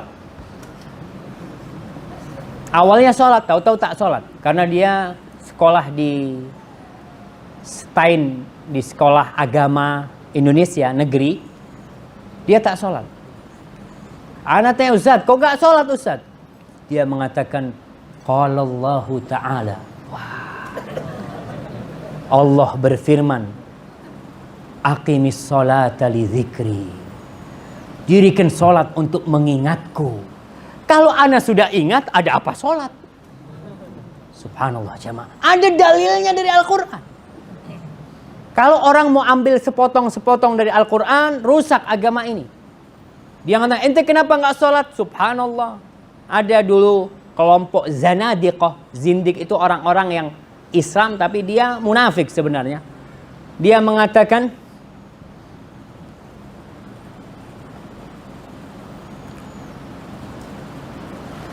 Ustaz, mungkin Ustaz ingat Ustaz. Hayya bina ilal khummari yasqina. Dia mengatakan iya. Da'il masajida lil ubbadi ya'muruha. Wa hayya bina ilal khummari yasqina. Ma qala rabbuna wailun lil khummari wa innama qala wailun lil musallina. Kata dia ngomong, ayo kita nih ke tempat minum-minum, ke bar, ke kafe. Biarkan tuh masjid-masjid buat orang-orang yang mau ibadah. Kata dia tuh, di Quran tuh nggak ada celaka buat orang-orang yang minum khamr. Yang ada wailun lil musallina. Yang ada di Al-Quran wailun lil musallin. Celaka buat orang-orang yang sholat. Kalau gitu ada apa nah sholat? Subhanallah. Karena ayatnya diputus sama dia. Wailun lil musallin alladzina hum an salatihim sahun alladzina hum yuraun. Itu dibuang sama dia. Dia cuma ambil wailun lil musallin. Begitu pula orang-orang yang tadi mengatakan bahwasanya aku tak akan sholat Jumat sebelum tegak khilafah Islamiyah. Subhanallah. Jamaah, ketika belum ada khilafah Islamiyah, ketika Rasul SAW masih disiksa di kota Makkah Al-Mukarramah, sebagian sahabat sudah hijrah ke kota Madinah. Dan kota Madinah bukan negeri Islam. Ketika itu kota Madinah belum ada Nabi. Nabi masih di Mekah pada waktu itu. Nabi mengirim sahabat Mus'ab bin Umair dan Abdullah bin Ummi Maktum. Di situ Mus'ab bin Umair telah melaksanakan sholat Jumat. Mus'ab belum ada khilafah Islam, negerinya kafir semuanya. Maka kalau ambil dalil itu jangan sepotong-sepotong. Tapi untuk anak yang seperti ini, paling enggak dibawa ke sinilah ketemu Ustaz Saifuddin. Iyalah kalau itu perlu, karena kesian mereka budak-budak kecil kan seperti gelas kosong. Dia tergantung apa yang diisi. Kalau diisi jus apel ya jadi apel. Dikasih wine ya jadi wine dia. Maka bagaimana kita hati-hati, itu amanat dari Allah anak-anak kita ya. Jangan sekedar melihat, sekarang ini banyak sekolahan-sekolahan yang luarnya bagus. Jadi mereka, oh bagus banget, tapi nggak tahu di dalam pemikirannya kadang-kala tidak benar ya. Maka hati-hati orang tua. Wallahu a'lam bishawab. Seperti itu Ustaz. Baik, ada yang mau memberikan pertanyaan langsung kepada Ustaz? Fadhol. Assalamualaikum. Waalaikumsalam warahmatullahi wabarakatuh. Tapi saya nak tanya Ustaz pasal bagaimana kita nak solat belakang imam yang mempunyai 3 kelompok. Yang kita dah kelompok pertama ialah pelaku bid'ah, bid'ah yang banyak yang buat, dia nak jadi sebagai imam. Dan kelompok nombor 2 is dia kelompok Asy'ariyah yang mengaku Allah di mana-mana, bukan Allah di langit. Dan kelompok ketiga adalah tarikat sufi. Bagaimana kita bolehkah kita solat di belakang imam seperti ini? Nah, masya-Allah. Pergi ke masjid itu sunnah. Barakallahu fikum. Nah, pertanyaan yang bagus, gimana nih kita untuk jaga hati kita? Kita kan sholat ke masjid, tapi imamnya Ustaz banyak melakukan tindakan-tindakan yang nggak diajarkan Nabi. Gimana kita sholat? Tadi ada 3 kelompok atau kelompok yang lainnya. Karena kelompok macam-macam. Perlu diingat, kalau sholatnya imam itu sah, maka sholat kita sah. Walaupun dia pelaku bid'ah, tapi dia bid'ahnya belum sampai keluar dari Islam. Karena ada bid'ah yang sudah mengeluarkan orang itu dari Islam. Maka ketika itu kita nggak boleh sholat, karena dia sholat tidak sah. Tapi kalau sholatnya imam itu sah buat diri dia, sholat kita pun sah. Jadi tak masalah. Walaupun kita berusaha untuk cari masjid yang sunnah, karena hati itu lebih tenang ya. Tapi kalau imamnya pelaku, umpamanya dukun, ada dukun di sini. Hah? Bomo. Ada bomo. Ada bomo, betul bomo Ustaz. Ya, bomo itu kahin yang dia itu pura-pura Islam.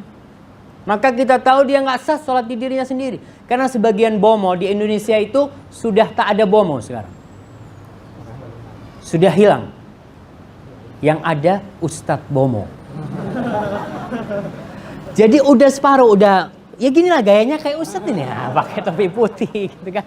Iya, itu udah pakai gaya yang, soalnya orang kalau dulu Bomo itu pakai apa? Pakai gaya-gaya udeng ya, Jawa. Kemudian dia pakai kemenyan, sekarang tak lagi pakai kemenyan sudah. Bacanya Bismillahirrahmanirrahim. Tapi dia tetap Bomo. Dia nggak sholat, nggak apa. Kalaupun sholat dia sekedar, banyak itu. Tergantung tuntutan pasar. Jadi pasarnya gimana, maka kita harus berhati-hati. Kalau tingkatannya sudah sampai kepada bid'ah yang mengeluarkan dari agama Allah, maka dia sholat tak sah. Tapi selama dia sholatnya sah, maka kita sah sholat di belakang dia. Wallahu a'lam bishawab. Baik, ada pertanyaan, saya langsung akan bacakan lagi. Ustaz, apa hukumnya seorang suami sering memuji-muji istrinya, tetapi di media sosial? Contohnya di dalam Facebook, istri saya pintar masak, pintar agama, pintar mendidik anak dan sebagainya. Nah, Masya Allah. Seneng nggak yang dipuji? Ibu-ibu, senang? Ya Alhamdulillah kalau senang. Jadi untuk memuji istri nggak apa-apa. Seorang itu termasuk Rasul sallallahu alaihi wasallam mengatakan man shana'a ilaikum ma'rufan fakafi'uh. Orang yang berbuat baik kepada kalian, maka kalian balas dia. Fa in lam tajidu ma tukafi'una bihi faqulu lahu jazakallahu khairan. Kalau kau nggak dapat untuk membalas dia, maka kau katakan jazakumullah khair. Di dalam riwayat lain Nabi mengatakan ats-tsana. Memuji itu termasuk balasan buat dia. Jadi jangan dipuji-puji di media sosial, di rumah dimarahin. Nah, itu mah nggak benar dia. Jadi sekali-kali memang kita nih umpamanya, subhanallah jamaah ya. Kita tiap hari yang punya istri ya, itu selalu dibikinkan teh sama istri kita, ditaruh di depan kita. Kita sering nggak? Saya tanya sama ibu-ibu, suaminya ibu-ibu ketika dibikinin teh ngomong terima kasih nggak? Enggak tuh. Malah dia apaan nih? Kok kurang manis gitu kan?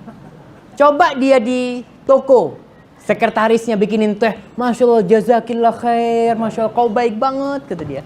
Kalau istrinya nggak ada jazakallah khairan, yang ada malah dia mencela istrinya. Jangan. Jadi kalau memuji istri, puji. Dia yang paling berhak mendapatkan pujian kita. Dia yang nyucikan baju kita ketika dia mempersiapkan baju kita ya. Udah siap nih baju kita untuk kita berangkat ke kantor. Paling enggak ngomong, sayang, makasih ya. Subhanallah. Tuh, kayaknya dunia itu luas seluas langit dan bumi. Ketika dia dapat suaminya mengatakan syukron. Jadi mulai saat ini bapak-bapak, kalau istrinya berbuat baik, katakan jazakillah khair. Subhanallah istriku, aku tidak pernah melihat orang baik seperti kamu istriku. Insya Allah. Ya Ustaz. Barakallahu fikum. Ada pertanyaan yang akan oke silakan. Ustaz, bagaimana orang yang Silakan Pak. Baik.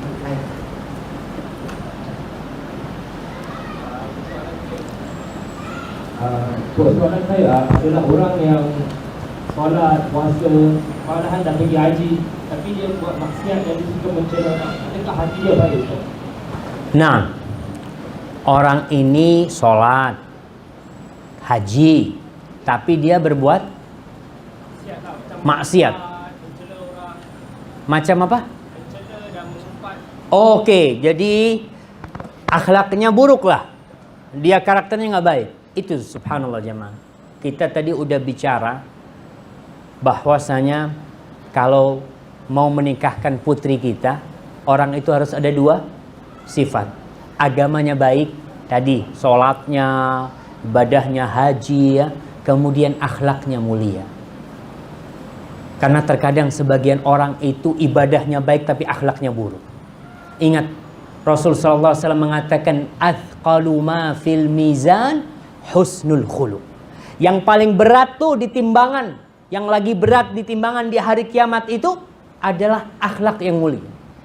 Jadi orang yang mengumpat, yang menjelek-jelekan orang, itu bisa jadi ibadahnya habis semua ketika ditimbang dengan akhlak buruk dia. Tapi gini, kadangkala kita nih melihat orang haji, sholat, kemudian dia suka mengumpat. Kita katakan sama dia, kau tuh sholat masih suka mengumpat, tak usah sholat lah. Tak benar itu. Maka kita jangan katakan tak usah sholat. Cobalah kau belajar dari sholatmu, dari ibadahmu. Kita perlu untuk saling memberikan nasihat. Tapi ingat ya, akhlak yang mulia itu berat di timbangan. Dan salah satu tanda orang hatinya baik, lisannya baik. Jadi omongannya, cakapnya itu baik. Kalau orang cakapnya itu buruk, maka berarti hatinya buruk. Para ulama memisalkan, dalam hadis dimisalkan hati itu seperti panci yang ada air panas. Lisan itu sebenarnya ambil dari hati sana. Jadi apa yang di lidah itu yang ada di hati dia sebenarnya. Maka hati-hati. Wallahu a'lam bishawab. Baik. Terima kasih jazakumullah khairan. Ini ada pertanyaan lagi. Bismillah Ustaz, apakah pernikahan yang sebelum menikah tapi melakukan hubungan terlarang terdahulu, apakah pernikahannya diterima oleh Allah Azza wa Jalla atau tidak? Syukran wa barakallahu fiikum. Barakallahu fikum. Na'am. Ya subhanallah, pergaulan bebas sekarang ini membuat banyak anak-anak haram, hubungan-hubungan yang haram, sehingga generasi ke depan banyak generasi-generasi yang tak berakhlak dan tak berbakti sama orang tua. Karena memang orang tuanya melahirkan dia dalam kondisi haram. Anaknya ya halal anaknya tentunya, tapi perbuatannya orang tua ada perbuatan. Gimana sekarang?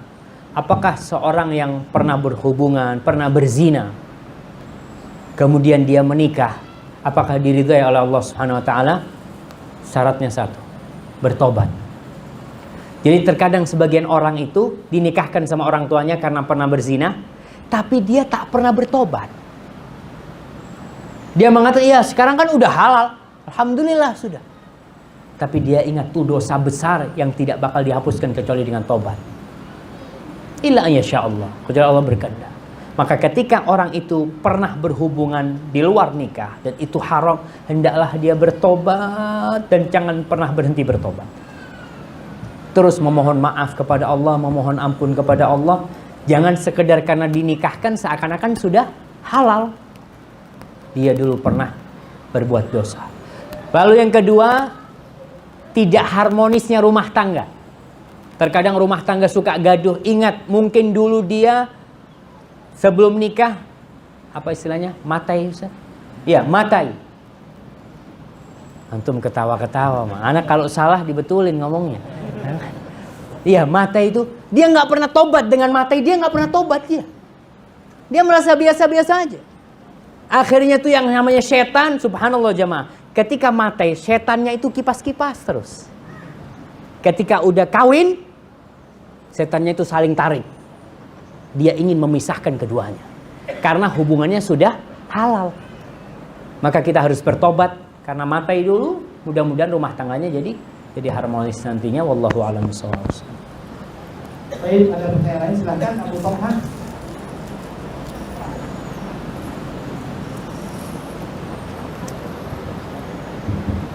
Assalamualaikum. Ada dua persoalan ya. Dari tempat saya datang ada sekelompok orang habaib yang berkenan dengan qasidah dan salawat kepada Nabi. Qasidah tersebut ada ungkapan nadat ya Rasulullah. Dan apakah ini termasuk dalam syirik ataupun diperbolehkan dengan dalil-dalil tertentu?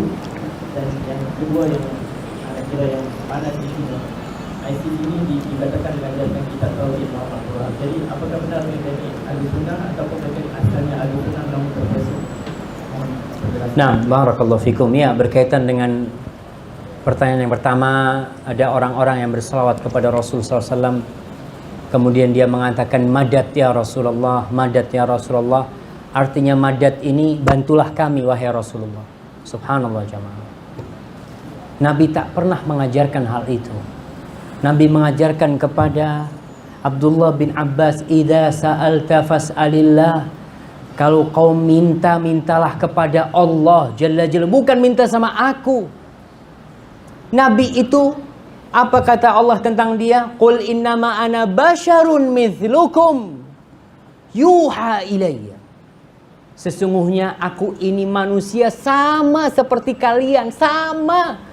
Tapi bedanya yuha ilayya, aku mendapatkan wahyu.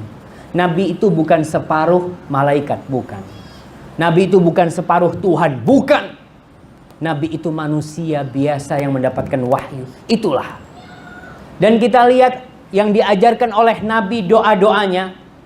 Allahumma Rabbana, ya Allah, ya Rabbi, ilahi, maulaya. Subhanallah.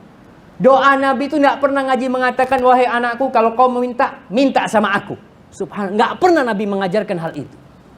Kita bertawasul dengan Rasul SAW dengan baca sholawat buat beliau. Karena memang doa yang tanpa sholawat nggak akan diangkat. Kita bersholawat. Tapi tak perlu, kita nggak boleh minta sama Nabi. Kok minta sama Nabi? Ada lagi nanti yang mengatakan bukan madad ya Rasulullah, madad ya Husain. Nah, mereka madad ya Ali. Semuanya dia minta tidak kepada Allah. Dan antum baca di Al-Quran Al-Karim bagaimana doa-doa para nabi. Yang Allah mengatakan fabi hudahu muqtadih. Kalau kau ingin dapatkan hidayah, contoh mereka. Doanya Nabi Ibrahim apa?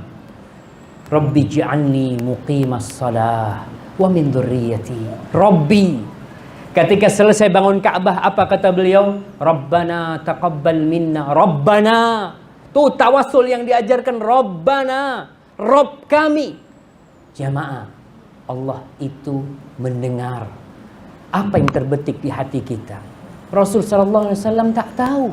Beliau manusia biasa. Kita diperintahkan untuk bersalawat. Naam. Seorang mukmin, salah satu ciri Ahlus Sunnah wal Jamaah, dia banyak bersalawat, tapi tidak melebihkan Nabi di atas makomnya. Kita mencintai Rasul, kita mengikuti sunnahnya. Itu bukti kita cinta kepada Rasul SAW. Tapi kalau kita minta sama Rasul, tidak. Nabi tidak mengajarkan hal itu. Kalaupun Nabi mengajarkan hal itu di masa hidup beliau, iya, sahabat datang kepada Rasul, ya Rasulullah, aku ini punya pasal gini Rasul, doakan. Naam.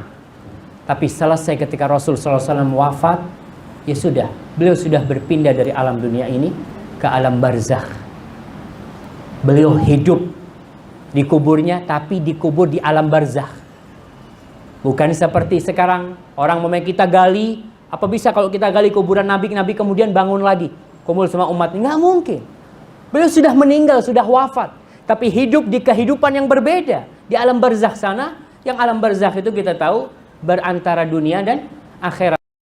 Maka masalah madad ya Rasulullah, janganlah. Sebagian ulama bahkan memasukkan itu termasuk meminta kepada selain Allah, dan itu perbuatan yang dilarang, masuk kepada syirik bisa jadi. Maka hati-hati ketika orang mengatakan hal itu, tolong dipelajari kembali, dilihat, dicontoh Rasul SAW. Kalau Nabi memang mengamalkan, ya kita amalkan. Ini perintah Nabi ngomong suruh madad ya Rasulullah, ya udah kita amalkan. Tapi kalau Nabi tak suruh, kenapa kita pakai? Allah tak suruh, kenapa kita amalkan? Apa kita lebih tahu dari Allah dan Rasulnya? Dan doa-doa sudah ada contohnya. Ketika sholat doanya apa? Rabbil firli warhamni, subhanallah. Ketika istiftah, Allahumma ba'id baini wa baina khatayaya, Allahumma, subhanallah. Itulah tawassul yang dianjurkan oleh Allah dan Rasulnya. Maka contoh kita di sanalah. Kalau memang itu ada di Al-Quran dan Sunnah, kita amalkan. Nggak ada, ya tak perlulah. Bahkan itu berbahaya buat agama kita. Yang kedua, masalah ISIS. ISIS ini bahasa Arabnya apa? Ada yang tahu? Daesh, nam? Daesh, daulah Iraq wasyam al-Islamiyah, itu saja. Al-Islamiyah, negeri Syam dan Irak al-Islamiyah. Apakah mereka itu ahlus sunnah wal jamaah? Kita sebagai orang awam, ketika ada masalah yang pelik, tanyakan kepada ulama. Allah mengatakan fas'alu ahla dzikri in kuntum la ta'lamun. Kita lihat bagaimana ulama-ulama yang ada di yang ada di Syam. Syam itu mana aja jemaah? Yordania, Jordan, Palestina, Syria, Lebanon. Itu ulama-ulama yang di sana. Kita tanyakan kepada ulama-ulama ahli sunnah wal jamaah yang ada di Irak. Kita tanya kepada yang ada di Timur Tengah, yang mereka ulama-ulama. Kita tanya kepada mereka, bagaimana pandangan mereka terhadap Daesh. Karena ada orang-orang yang menghukumi Daesh, ilmunya sedikit. Kita kasih contoh, ada seorang ulama terkenal di dunia ini. Bahkan orang-orang mungkin punya bukunya. Dia dulu, puluhan tahun yang lalu sampai lepas tahun kemarin, dia itu selalu memuji Hizbullah. Dia katakan Hizbullah di Lebanon itu berjihad di jalan Allah terus. Ulama-ulama lainnya mengatakan Hizbullah adalah sesat. Mereka adalah Syiah Rafidhah. Mereka adalah orang-orang pembunuh Ahlus Sunnah wal Jamaah. Si ulama tetap bela-belain, tapi akhirnya dia baru sadar. Ternyata dia salah. Maka kita hati-hati ketika mau bertanya, tanyalah pada ulama yang benar. Bagaimana pandangan mereka tentang Daesh ini, tentang ISIS ini. Syekh, banyaklah ulama-ulama Syam, Suria, Irak. Salah satunya Syekh Sa'ad Asy-Syadzili yang pernah datang ke Indonesia. Dia ketika ditanya tentang Daesh, dia mengatakan kalau melihat perjalanan ISIS ini, mereka itu dulu Al-Qaeda, dan para ulama sudah menjelaskan bahwasanya Al-Qaeda adalah termasuk teroris dan khawarij. Kemudian mereka melihat ketika berangkat ke Irak, Al-Qaeda berangkat ke Irak, kemudian menjelma menjadi ISIS. Dan mereka perang sama Al-Qaeda. Mereka perang sama Al-Qaeda ini dua. Syekh Sa'ad Asy-Syadzili melihat Daesh ini dimotori, digerakkan oleh partai Ba'ath. Tahu partai Ba'ath? Partai Ba'ath itu partainya Saddam Hussein. Jadi di Irak itu ada komandan-komandan Saddam Hussein yang dia masih hidup. Dan dia ingin mengembalikan kekuasaan mereka. Mereka menggunakan orang-orang Islam. Dipakai itu. Karena kalau ngomong Islam, oh jihad, mereka berangkat. Tapi digerakkan oleh mereka. Ini kesimpulan yang diambil oleh Syekh Sa'ad Asy-Syadzili. Dan mereka, na'udzubillah min syarrihim, mereka itu membunuh siapa saja yang tidak mau bergabung dengan mereka.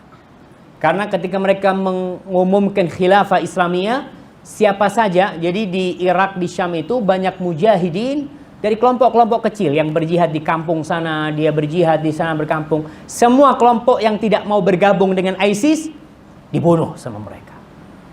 Na'udzubillah min dzalik. Dan mereka juga di mana-mana berusaha membuat teror. Dan kita sebagai Ahlus Sunnah wal Jamaah tidak boleh mendoakan bagi mereka kecuali memintakan hidayah buat mereka. Semoga Allah memberikan hidayah kepada mereka dan mengembalikan mereka kepada kebenaran dan tidak tertipu. Itu pendapat yang menurut saya yang lebih benar di antara pendapat-pendapat para ulama. Kalau dikatakan tadi mereka mengajarkan kitab tauhid, mereka mengajarkan Al-Qur'anul Karim. Orang-orang Khawarij di masa Ali bin Abi Thalib, Rasul menceritakan tahqiruna salatakum ma'a salatihim. Salat kalian nggak ada apa-apanya dibanding salat mereka. Ibadahnya mereka lebih dahsyat. Mereka baca Al-Quran tapi tak sampai ke hati mereka, cuma sampai di tenggorokan mereka. Kemudian Nabi mengatakan yakhrujuna minad din kama yakhrujus sahmu minar ramiyah. Mereka keluar dari agama seperti anak panah keluar dari buruannya. Tembus gitu seperti itu. Maka hati-hati, kita harus berhati-hati. Ini termasuk penyakit syubhat. Kalau ada masalah apa-apa, kita kembali kepada para ulama, kita tanyakan kepada mereka, karena mereka yang diberi ilmu oleh Allah Subhanahu wa taala. Wallahu a'lam bishawab. Baik, ini mungkin adalah pertanyaan terakhir, Ustaz. Alhamdulillah. Jadi sebelumnya juga saya mohon maaf kepada para ikhwan yang sudah memasukkan pertanyaan. Insya Allah mudah-mudahan nanti Ustaz Reza memberikan nomor handphonenya kepada kita untuk langsung telepon SMS beliau. Boleh, Ustaz? Tambah nggak dijawab, Ustaz. Oke, ini ada satu pertanyaan dan saya kira pertanyaan ini sangat penting. Ustaz, bagaimana pandangan antum tentang usaha membersihkan jiwa dengan menyepadukan unsur agama dengan agama lain seperti ESQ? Apa tuh? ESQ yang ESQ itu. Nah. Bagaimana membersihkan jiwa dengan cara seperti itu? Yaitu kita punya Al-Quran dan Sunnah. Tadi kita udah tahu aturannya untuk tazkiyatun nafas, untuk mensucikan jiwa kita itu adalah Al-Quran dan Sunnah. Kalau ISQ ini ada penyimpangan, maka kita tolak. Dan alhamdulillah ISQ ini dulu awal-awalnya begitu terkenalnya di mana-mana sampai kemana-mana, dan sekarang sudah banyak orang-orang ISQ sendiri yang keluar dari ISQ karena mereka melihat ada penyimpangan-penyimpangan yang mereka di caranya itu menggunakan lagu-lagu dan musik kadangkala model di gereja, akhirnya pakai suara-suara seperti itu. Kemudian ada laki sama perempuan campur satu majelis, lalu mereka ada tim katanya, wallahu alam, ada yang menangis nanti karena orang kalau menangis semua pada menangis, lalu mereka saling berpelukan. Ya, tidak seperti itu. Karena yang pertama membersihkan jiwa adalah tauhid kita, maka kita lihat lagi kepada Al-Quran dan Sunnah. Kalau nggak sesuai, ya kita berusaha untuk memperbaikinya, dan kalau nggak bisa ya tinggalkanlah. Wallahu alam bishawab. Ya, itu pandangan sebagian ulama seperti itu. Itu pandangan ana, ya. Bisa jadi pandangan ana salah, dan saya senang dengan pertanyaannya. Apa pandangan antum? Itu bagus. Karena ana tidak menisabkan ini kepada Islam. Itu pandangan ana dan bisa jadi ana salah. Wallahu a'lam bishawab. Ada Ustaz Saifuddin di sini. Ustaz, fadhil Ustaz. Gimana Ustaz menurut antum Ustaz? Saya sama sih. Ada penambahan berkenaan CSQ. Di Malaysia, Jabatan Muslimat sudah melakukan kajian perinci dan ikupas kesesatan CSQ. Dan sudah ada bahagian panel kajian akidah yakin Ustaz Aizam Mas'ud dan juga bahagian muslim wilayah yang akan kupas poin-poin kesesatan CSQ. Ini ada tambahan dari saudara kita berkenaan dengan masalah ESQ tadi itu, bahwa dikatakan di Malaysia ya sudah ada fatwa dari Jangkib, Jabatan Mufti Wilayah KL. Jabatan Mufti Wilayah KL yang telah mengadakan sebuah penyidikan dan sudah menghasilkan sebuah fatwa tentang kesesatan ESQ. Jadi mungkin boleh dirujuk di situ lah, insya Allah. Alhamdulillah, alhamdulillah ya. Sudah ada itu, jadi antum ke sana aja nanti. Baik, saya kira itu yang bisa disampaikan oleh beliau. Dikarenakan mohon maaf sebanyak-banyaknya, mohon maaf sebesar-besarnya kepada para ikhwan, akhwat yang sudah menyampaikan pertanyaan kepada kami. Akan tetapi tidak sempat untuk kami bacakan dikarenakan situasi dan kondisi yang tidak menghendaki semuanya. InsyaAllah doakan Ustaz Dr. Syafiq Basalama insyaAllah akan sambil ke mana? Ke Jember lah. langsung Jember. Surabaya juga. Ke Surabaya pada pukul 7 nanti. Makanya beliau minta doa mudah-mudahan beliau selamat sampai kepada tujuan, dan insyaAllah mudah-mudahan kita juga bisa mengambil manfaat dari apa yang disampaikan oleh beliau, dan mudah-mudahan kita bisa mengikuti dan menjalankan segala apa yang kita dengarkan pada hari ini. Dan kita akhiri dengan doa kafaratul majlis. Subhanallahumma wa bihamdihi asyhadu an la ilaha illa anta astaghfiruka wa atubu ilaik. Wassalamualaikum warahmatullahi wabarakatuh.